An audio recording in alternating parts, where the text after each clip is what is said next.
I'm Sally Engelhart, Grand Prix Dressage Rider. Today's tip is all about the centre line or the three-quarter line. Riding, how do you ride straight lines?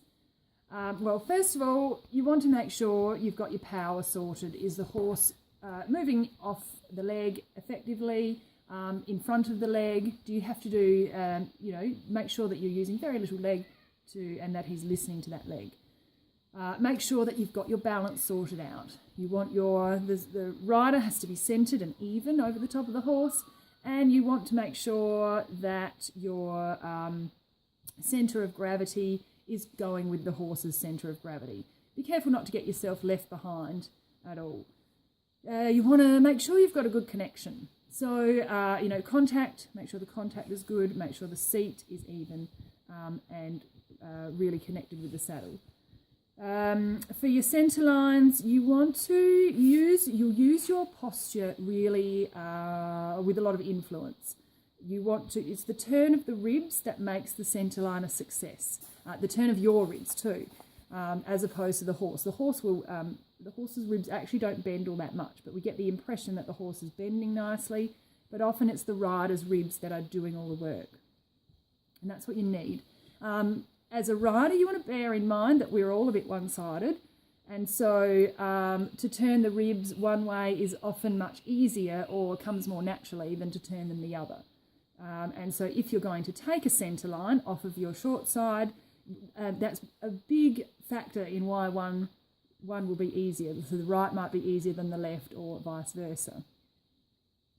So to set up for your centre line, make sure centre lines are often done in the trot or the canter.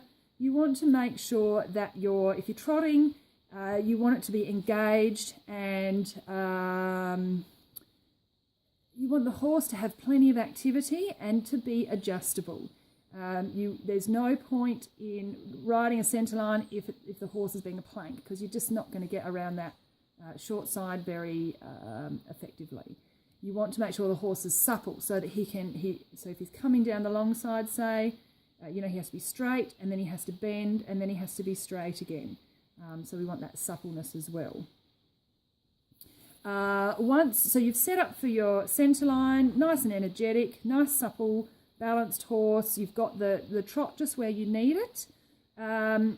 What you can do is as you take the turn, and it's effectively a half 10-metre circle, as you take that turn, you can shorten the steps a little bit just to give him some more collection, to put that inside hind leg, to make that inside hind leg more useful to carry the weight, to get you round smoothly.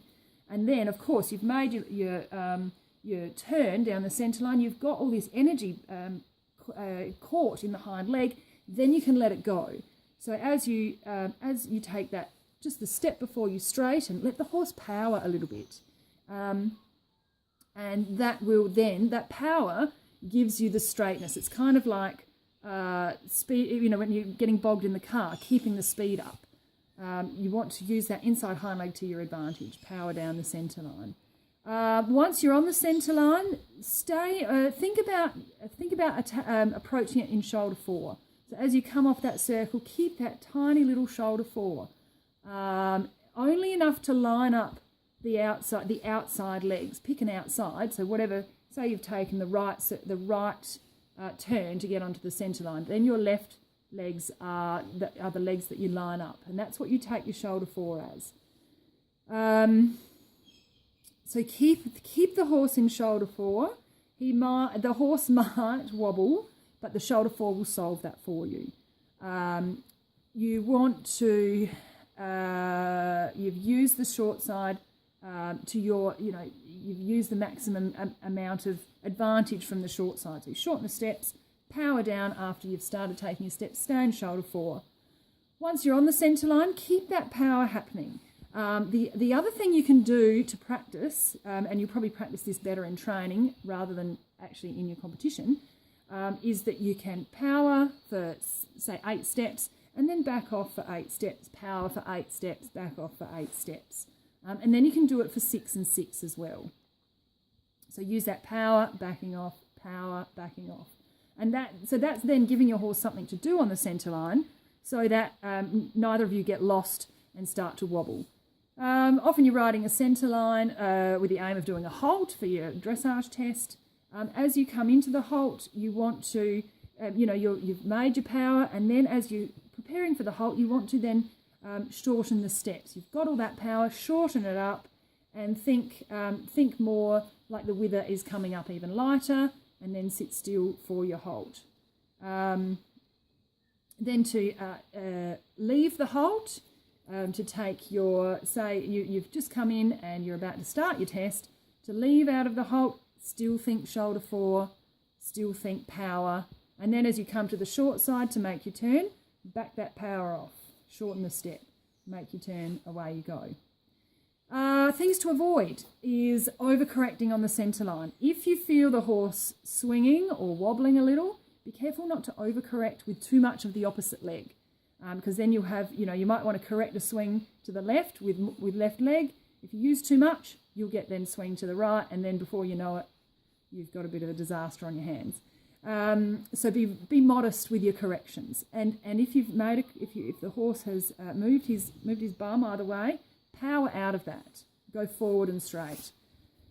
The other thing you don't want to do is overshoot the centre line. For the love of God, don't do it.